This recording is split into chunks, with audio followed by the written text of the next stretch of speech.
Shin Tae-yong butuh pemain dengan kecerdasan luar biasa untuk memahami taktik rumitnya. Beberapa pemain timnas Indonesia ternyata pernah bingung saat diberi instruksi. Berikut ini solusi hebat Shin Tae-yong. Drama tak berujung, masa depan Calvin Verdonk di NEC Nijmegen masih gelap gulita, satu musim tersisa tanpa kepastian apakah ini akhir atau awal baru. Berikut ini ulasan lebih jelasnya. Erick Thohir bertemu dengan Presiden FIFA. Gianni Infantino melontarkan pujian setinggi langit untuk Indonesia, diskusi strategi sepak bola besar-besaran hingga apresiasi prestasi lolos ke putaran ketiga. Langkah antisipasi Nova Arianto mencegah tragedi Marcelino Ferdinand terulang di Timnas U17 Indonesia. Mark Klok bongkar ambisi besar. Pelatih baru di Timnas Indonesia siap bikin Garuda terbang lebih tinggi dengan serangan mematikan. Begini katanya, Kemenpora yakin PSSI bisa menang di sidang CAS dalam kasus Maarten Paes berbekal dasar hukum yang kuat. Elkan Bagot harus lebih bersabar, debut bersama Blackpool FC tertunda saat timnya takluk di laga perdana League One musim 2024 hingga 2025. Hadiah spesial di hari kemerdekaan, tiket pertandingan Timnas Indonesia versus Australia mulai dijual pada 17 Agustus. Sebelum masuk pembahasan, mohon subscribe channel ini agar tidak ketinggalan berita Timnas Indonesia. Shin Tae-yong butuh pemain dengan kecerdasan luar biasa untuk memahami taktik rumitnya. Beberapa pemain Timnas Indonesia ternyata pernah bingung saat diberi instruksi. Berikut ini solusi hebat Shin Tae-yong. Dalam dunia sepak bola, di mana strategi dan taktik sering kali menjadi penentu kemenangan, pelatih Timnas Indonesia Shin Tae-yong menuntut para pemainnya untuk memiliki kecerdasan yang jauh di atas rata-rata. Pelatih asal Korea Selatan ini tidak main-main dalam menyusun strategi, dan untuk bisa memahami setiap instruksi yang ia berikan, pemain-pemain Timnas Indonesia harus memiliki pemikiran tinggi. Hal ini bukan sekadar tuntutan biasa, tetapi menjadi syarat mutlak dalam era sepak bola modern yang semakin kompetitif. Asisten pelatih Timnas Indonesia Nova Arianto mengungkapkan fakta mengejutkan tentang pentingnya kecerdasan dalam tim nasional. Dalam sebuah wawancara di podcast bebas yang disiarkan di kanal YouTube Arya Sinulinga, Nova dengan lugas menjelaskan bahwa kecerdasan pemain adalah salah satu kunci utama keberhasilan strategi Shin Tae-yong. Sepak bola sekarang kita membutuhkan orang-orang yang cerdas, ujar Nova. Ia menambahkan bahwa menurut Coach Shin, pemain yang cerdas mampu dengan cepat menangkap dan menerapkan instruksi yang diberikan, sebuah kemampuan yang ternyata tidak dimiliki oleh semua pemain.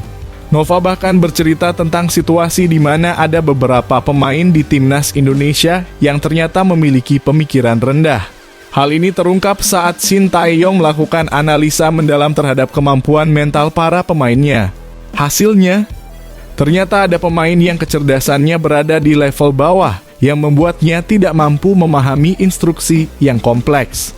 Anak ini seperti pemikirannya rendah, kata Nova mengutip analisa Coach Shin. Kondisi ini memaksa Shin Tae-yong dan tim pelatih untuk memberikan instruksi yang sangat sederhana. Bahkan pada beberapa kasus, pelatih diminta untuk tidak banyak bicara dan membiarkan pemain tersebut bermain dengan insting dasar. Kisah ini semakin dramatis ketika Nova menceritakan momen di mana pemain tersebut justru bingung saat diberi instruksi dengan nada keras. Dalam tekanan tinggi di lapangan, pemain tersebut bukannya merespons dengan baik, malah semakin bingung dan panik. Ini membuat Coach Shin harus mengambil langkah-langkah drastis, termasuk membatasi komunikasi dengan pemain yang dianggap tidak cukup cerdas untuk memahami perintah-perintah taktis. Dengan situasi seperti ini, Shin Tae-yong menghadapi tantangan besar dalam mempersiapkan Timnas Indonesia untuk menghadapi kualifikasi Piala Dunia 2026 putaran ketiga. Jadwal yang semakin dekat menuntut semua pemain untuk berada dalam kondisi mental dan fisik terbaik. Pada 5 September 2024, Timnas Indonesia akan memulai perjuangannya di Arab Saudi, dan Shin Tae-yong membutuhkan tim yang solid tidak hanya secara teknis, tetapi juga secara intelektual. Dengan semakin mendekatnya hari pertandingan, Nova Arianto juga menambahkan bahwa timnas senior baru akan berkumpul pada akhir Agustus, memberikan waktu yang sangat terbatas untuk menyusun strategi yang matang.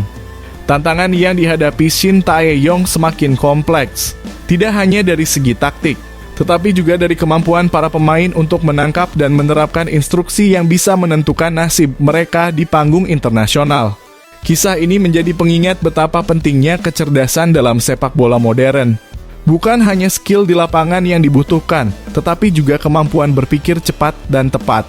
Pertanyaannya sekarang, apakah timnas Indonesia mampu menjawab tantangan ini dan bersinar di panggung Piala Dunia 2026? Hanya waktu yang akan menjawab, tapi yang jelas Shin Tae-yong tidak akan berhenti menuntut yang terbaik dari para pemainnya.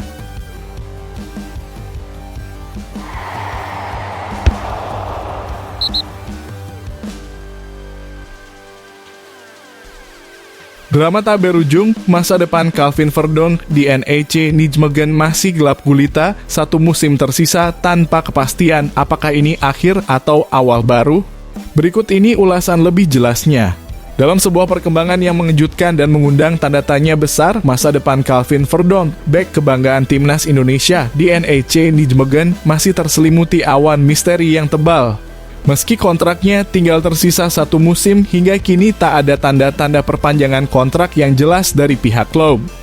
Bagi seorang pemain sepak bola profesional, situasi seperti ini ibarat berdiri di tepi jurang tanpa tahu apakah akan jatuh atau melompat ke masa depan yang lebih cerah. Musim 2024 hingga 2025 menjadi penentu bagi kebersamaan Verdonk dengan NEC Nijmegen. Seiring dengan dimulainya kompetisi Eredivisie, justru pertanyaan-pertanyaan mengenai kelanjutan karier Verdonk semakin memanas. Di tengah kegaduhan ini, Verdonk sendiri tampak tenang, namun ucapan-ucapannya justru semakin memicu spekulasi.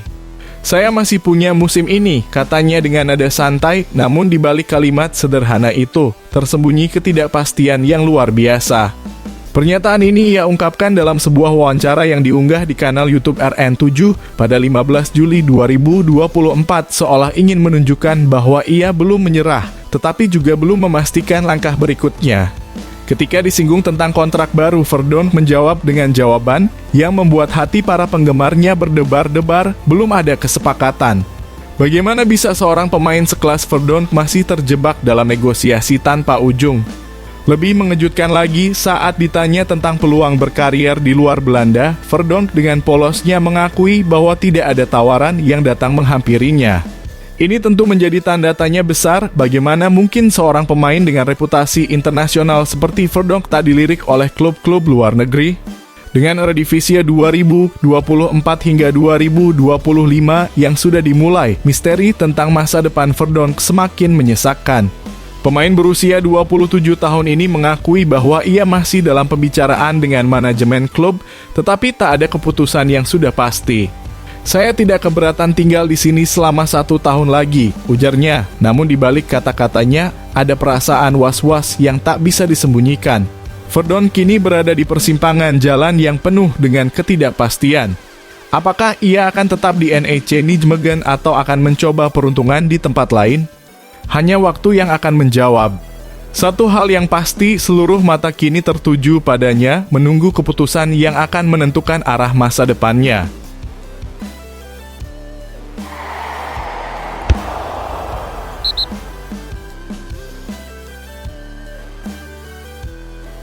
Erick Thohir bertemu dengan Presiden FIFA. Gianni Infantino melontarkan pujian setinggi langit untuk Indonesia, diskusi strategi sepak bola besar-besaran hingga apresiasi prestasi lolos ke putaran ketiga.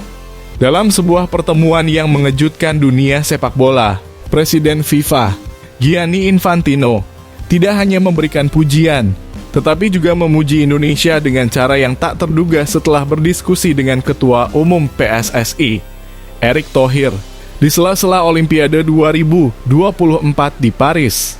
Pertemuan ini yang berlangsung di kantor baru FIFA di Paris menjadi momen bersejarah yang memperlihatkan betapa seriusnya FIFA dalam mendukung perkembangan sepak bola di Indonesia. Infantino, yang dikenal sebagai pemimpin global yang tak segan memuji, kali ini memberikan penghormatan yang luar biasa untuk Indonesia.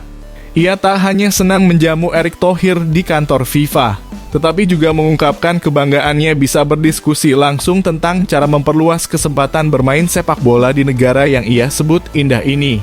Senang sekali bertemu dengan teman saya sekaligus Presiden Persatuan Sepak Bola Indonesia, Erick Thohir, hari ini di kantor FIFA di Paris, ujar Infantino melalui akun Instagram pribadinya. Seolah-olah pertemuan ini adalah sebuah peristiwa besar yang akan mengguncang dunia olahraga. Gianni Infantino kemudian menyinggung bagaimana ia menyaksikan sendiri betapa luar biasanya antusiasme rakyat Indonesia terhadap sepak bola ketika negara ini menjadi tuan rumah Piala Dunia U17 pada tahun 2024. Sepak bola sangat populer di Indonesia, seperti yang saya lihat langsung selama Piala Dunia FIFA U17 tahun lalu, ungkapnya. Sembari memberikan pujian khusus kepada Erick Thohir yang kini memimpin PSSI dengan penuh semangat. Infantino bahkan mengungkapkan bahwa FIFA mendukung penuh usaha Erick Thohir melalui program FIFA Forward, sebuah langkah yang seolah menegaskan bahwa Indonesia kini berada di radar utama FIFA. Tak hanya itu, Infantino juga menyampaikan apresiasinya kepada para atlet Indonesia yang sukses meraih medali di Olimpiade 2024. Ucapan selamat yang tulus dari seorang presiden FIFA tentu menjadi sorotan tersendiri, terutama karena Indonesia berhasil meraih 2 medali emas dan 1 medali perunggu di Olimpiade ini. Infantino pun meminta Erick Thohir untuk menyampaikan langsung rasa bangganya kepada para atlet tersebut, yang menurutnya telah mencatatkan prestasi yang luar biasa di panggung dunia. Dengan semua penghargaan dan pujian yang dilontarkan Infantino, pertemuan ini jelas bukan sekadar pertemuan biasa. Ini adalah tanda bahwa Indonesia kini berada di jalur yang tepat dalam mengembangkan sepak bola, didukung oleh pengakuan dan bantuan langsung dari FIFA. Dunia pun menantikan bagaimana Indonesia akan terus melangkah maju dengan Erick Thohir sebagai nahkoda dan FIFA sebagai mitra setia dalam perjalanan menuju kejayaan sepak bola nasional.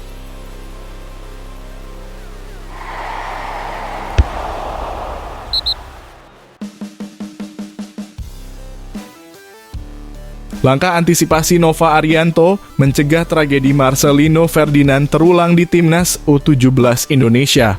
Nova Arianto, pelatih Timnas U17 Indonesia, mengambil langkah serius untuk melindungi para pemain mudanya dari tekanan besar yang datang dari media sosial. Di era digital ini, media sosial dan sepak bola hampir tak terpisahkan, terutama bagi pemain yang sudah mengenakan seragam Timnas.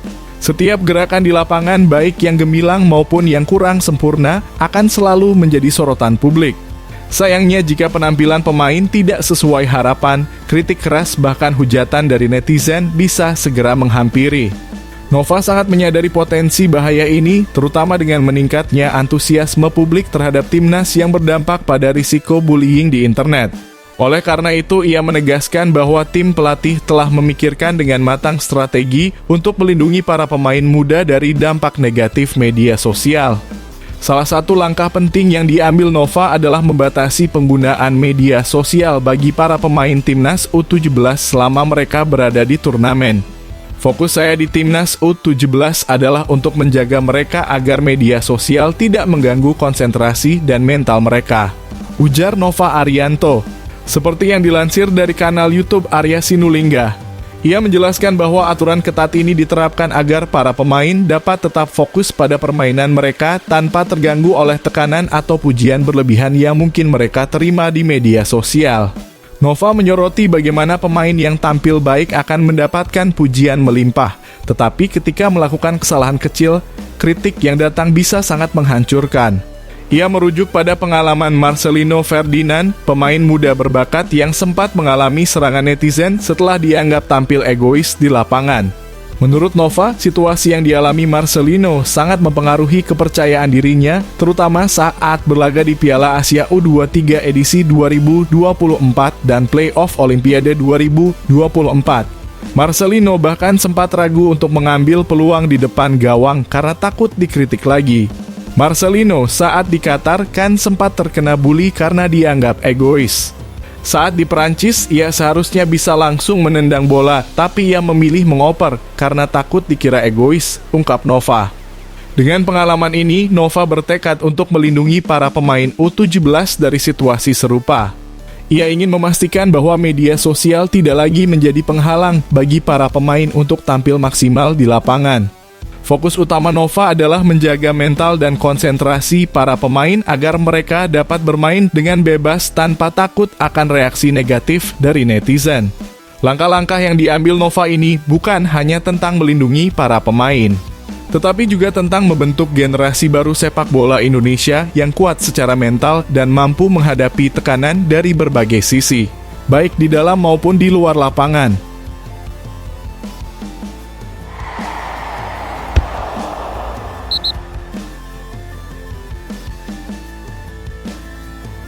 Mark Klok bongkar ambisi besar.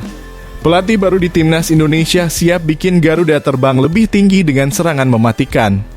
Begini katanya, dalam perkembangan yang mengguncang jagat sepak bola nasional, gelandang Timnas Indonesia, Mark Klok, menyambut dengan penuh semangat dan harapan kehadiran pelatih baru, Yeom Ki-hun, di jajaran kepelatihan skuad Garuda. Yeom yang dikenal memiliki pengalaman mumpuni ditugaskan oleh Shin Tae-yong untuk menjalankan misi khusus yang sangat krusial mengasah lini depan Indonesia yang selama ini dinilai kurang maksimal. Ini bukan sekadar perubahan biasa, tetapi langkah revolusioner yang bisa menjadi game changer bagi masa depan sepak bola Indonesia. Sebelumnya, pos penting ini pernah diisi oleh Zenan Radonjic, namun ia mundur pada tahun 2022, meninggalkan celah besar yang kini siap diisi oleh Yeom. Klok yang merupakan salah satu pilar utama di Timnas, mengakui bahwa lini depan kerap menjadi titik lemah yang harus segera diatasi. Di tengah pertahanan lawan, Indonesia seringkali kesulitan memaksimalkan peluang emas yang seharusnya bisa berbuah gol. Kegagalan dalam penyelesaian akhir ini bukan hanya membuat Indonesia kehilangan momentum, tetapi juga meredupkan harapan besar di ajang-ajang internasional. Namun dengan hadirnya Yeom Ki-hun, Klok melihat secercah cahaya terang di ujung terowongan. Kita butuh perubahan drastis dan Yeom bisa menjadi kunci untuk membuat lini depan kita lebih tajam, ujar Klok dengan penuh keyakinan. Pemain Persib Bandung ini menekankan betapa pentingnya peningkatan kualitas serangan, terutama menjelang putaran ketiga kualifikasi Piala Dunia 2026 zona Asia. Misi besar ini membutuhkan seluruh sektor tim untuk bekerja tanpa kenal lelah, dan Klok optimis bahwa di bawah bimbingan Yeom, Indonesia bisa tampil lebih mematikan di depan gawang lawan. Ini bukan sekadar harapan, ini adalah kebutuhan mendesak. Kita harus lebih banyak mencetak gol dan menunjukkan bahwa Indonesia siap bersaing di level tertinggi, tegas Klok mengobarkan semangat perjuangan yang tak kenal lelah. Dengan optimisme yang membara, Klok berharap kehadiran Yeom bisa menjadi katalis yang akan membawa perubahan besar bagi skuad Garuda. Di sisi lain, Yeom Ki-hun sendiri mengungkapkan rasa bangganya atas kesempatan emas ini. Setelah sekian lama berkarir di Korea Selatan, ia melihat ini sebagai tantangan baru yang akan membawanya keluar dari zona nyaman. Syukurlah Pak Shin telah memberi saya kesempatan yang luar biasa. Saya siap belajar, beradaptasi, dan bekerja keras untuk membantu Timnas Indonesia mencapai potensi maksimalnya, ungkap Yeom dengan penuh tekad. Dengan semua persiapan yang sedang dilakukan, satu hal yang pasti, skuad Garuda sedang bersiap untuk terbang lebih tinggi dan lebih cepat. Di bawah komando Yeom Ki-hun, serangan Indonesia diharapkan akan menjadi lebih tajam, lebih cepat, dan lebih mematikan, mengubah mimpi menjadi kenyataan di pentas dunia.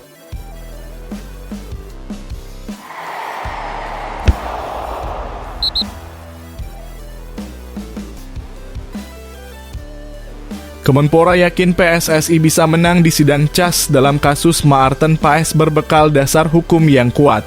Tenaga ahli Kementerian Pemuda dan Olahraga untuk pemain diaspora, Hamdan Hamadan, mengungkapkan optimisme tinggi terkait persidangan kasus Maarten Paes di Pengadilan Arbitrase Olahraga. Keyakinan ini datang setelah melihat dasar hukum yang kuat yang dimiliki oleh PSSI dalam kasus ini. Maarten Paes yang kini resmi menjadi warga negara Indonesia sejak April 2024 belum bisa membela Timnas Indonesia karena proses perpindahan federasinya belum selesai. Masalah ini berakar dari regulasi FIFA artikel 9 paragraf 2 yang melarang pemain berusia lebih dari 21 tahun untuk melakukan perpindahan federasi. Paes yang berusia 22 tahun ketika terakhir kali bermain untuk Timnas U21 Belanda pada 15 November 2020. terjebak dalam situasi unik akibat pandemi COVID yang menyebabkan penundaan kualifikasi Piala Eropa U21 edisi 2021. Dengan alasan inilah PSSI membawa kasus Maarten Paes ke CAS yang dijadwalkan akan disidangkan pada 18 Agustus 2024. Hamdan Hamadan yakin bahwa PSSI memiliki peluang besar untuk memenangkan kasus ini karena situasi pandemi global memberikan justifikasi bagi Paes untuk bermain di tim U21 Belanda. Meskipun usianya sudah melebihi batas yang ditetapkan. Kasus Paes ini mengacu pada regulasi FIFA artikel 9 paragraf 2 yang menyatakan bahwa pemain tidak boleh lebih dari usia 21 tahun ketika membela negaranya. Jelas Hamdan. Seperti yang dikutip dari kanal YouTube Si Paling Timnas. Namun, Paes bermain untuk tim U21 Belanda pada usia 22 tahun karena pandemi COVID yang menyebabkan turnamen diundur 1 tahun. Hamdan menambahkan bahwa situasi ini termasuk dalam kondisi force majeure atau keadaan luar biasa yang memungkinkan adanya pengecualian dalam regulasi. Dalam konteks seperti pandemi global, bencana alam, atau perang, FIFA memang membuka ruang untuk pengecualian. Oleh karena itu, kami berharap argumen ini bisa diterima di CAS. Lanjutnya, PSSI dikabarkan akan menurunkan tim hukum terbaik untuk menghadapi sidang di CAS. Hamdan menyatakan keyakinannya bahwa PSSI akan mengerahkan segala upaya untuk membela kasus Maarten Paes. Saya pikir PSSI akan menurunkan tim hukum yang terbaik dan kita semua berdoa agar sidang pada 18 Agustus nanti berjalan lancar, katanya. Hamdan juga mengingatkan bahwa keputusan untuk menunda turnamen karena pandemi bukanlah sesuatu yang berada di luar kendali Maarten Paes dan hal ini bisa menjadi argumen kuat di persidangan. Menurut saya, kondisi luar biasa ini bisa menjadi argumen utama meskipun saya bukan ahli hukum, ungkapnya. Dengan dukungan penuh dari Kemenpora, Hamdan menegaskan bahwa kasus ini sudah selesai di ranah pemerintah saat Maarten Paes disumpah sebagai WNI. Sekarang mari kita dukung bersama dan percayakan kepada tim legal PSSI yang pasti sudah sangat berpengalaman, tutup Hamdan penuh optimisme.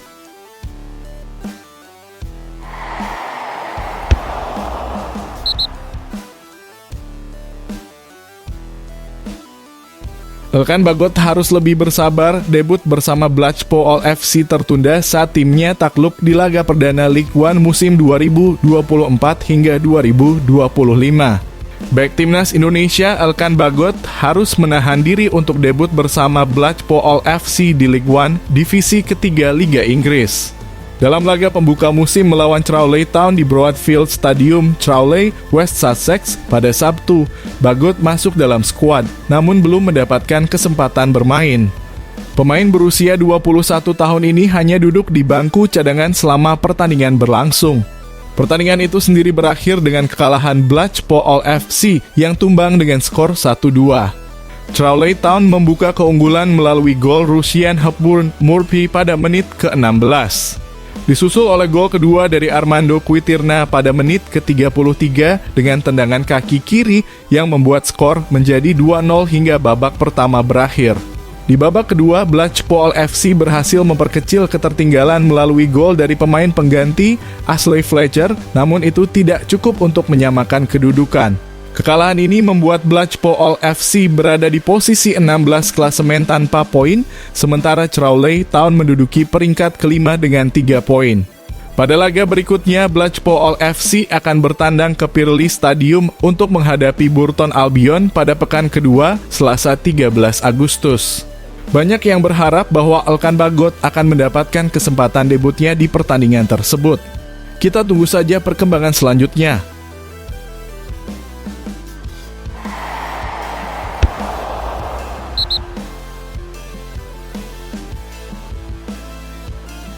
Hadiah spesial di hari kemerdekaan, tiket pertandingan Timnas Indonesia versus Australia mulai dijual pada 17 Agustus. Tiket untuk pertandingan seru antara Timnas Indonesia melawan Australia di ronde ketiga kualifikasi Piala Dunia 2026 zona Asia akan mulai dijual pada tanggal 17 Agustus 2024. Pengumuman ini resmi disampaikan melalui akun Instagram Timnas Indonesia, menyusul antusiasme tinggi dari para pendukung Garuda. Pertandingan yang sangat dinantikan ini akan menjadi laga kandang pertama Timnas Indonesia di ronde ketiga dan akan digelar pada 10 September 2024 di Stadion Utama Gelora Bung Karno, Jakarta. Dalam unggahannya, akun resmi Timnas Indonesia mengajak para Garuda fans untuk bersiap mendukung Timnas dalam laga kandang tersebut.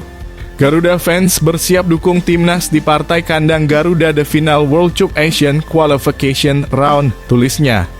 Penjualan tiket akan tersedia secara eksklusif melalui fitur Livin Sukha di aplikasi Livin by Mandiri. Tiketnya bisa kamu dapetin lewat fitur Livin Sukha dari aplikasi Livin by Mandiri mulai 17 Agustus 2024. Ujar akun resmi tersebut. Meskipun harga tiket resmi belum diumumkan, perkiraan harga tiket sudah muncul berdasarkan pengalaman dari pertandingan sebelumnya di SUGBK. Pada laga terakhir yang digelar di stadion ini pada Juni 2024, harga tiket mengalami kenaikan yang signifikan. Harga tiket termurah untuk kategori Upper Garuda yang mencakup seluruh tribun atas diperkirakan akan dijual dengan harga sekitar Rp250.000. Sedangkan untuk kategori termahal Premium West Zona 1 dan Premium East Zona 6 VIP Barat dan Timur, harganya bisa mencapai Rp1.250 juta. Selain itu, tiket kategori Garuda West dan Garuda East diperkirakan seharga Rp850.000, sementara kategori Garuda South dan North atau Zona 3 dan Zona 9 diperkirakan seharga Rp550.000. Dengan prestasi gemilang Timnas Indonesia dalam setahun terakhir, termasuk pencapaian bersejarah lolos ke ronde ketiga kualifikasi Piala Dunia 2026 zona Asia serta babak 16 besar Piala Asia 2023 di Qatar. Animo publik terhadap laga ini diprediksi akan sangat tinggi. Para pendukung setia Timnas Indonesia dipastikan akan berlomba untuk mendapatkan tiket dan mendukung langsung tim asuhan Shin Tae-yong di stadion.